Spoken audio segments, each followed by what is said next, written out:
AI म्हणजे कृत्रिम बुद्धिमत्ता आणि ह्युमन म्हणजे नैसर्गिक बुद्धिमत्ता. पण आजच्या जगात AI इतकं प्रगत झालं आहे की एक प्रश्न सगळीकडे आहे. AI माणसाला टक्कर देऊ शकेल का? मानवी मेंदू शिकतो, विचार करतो, भावना अनुभवतो. पण AI फक्त त्याला दिलेले डेटा, कोड आणि अल्गोरिदमवर काम करतो. म्हणजेच AI स्मार्ट असतो पण भावना शून्य. AI आता बऱ्याच क्षेत्रात माणसांपेक्षा वेगवान व कार्यक्षम ठरतोय. ChatGPT सारखे भाषेचे मॉडेल, टेस्लाच्या self driving car, Google assistant, Siri, वैद्यकीय क्षेत्रात निदान करणारे AI मॉडेल आणि हे सगळं क्षणार्धात.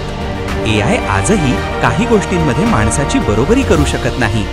भावना आणि सहानुभूती, सृजनशीलता, क्रिएटिव्हिटी, नीतिमूल्य व निर्णय क्षमता आणि अर्थातच सामाजिक संवाद.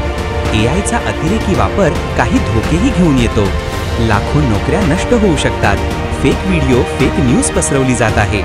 पण AIवर बंदी नव्हे तर सावध आणि शहाणपणानं उपयोग करणं गरजेचं आहे. भविष्य असं आहे जिथे AI plus human is equal to super human.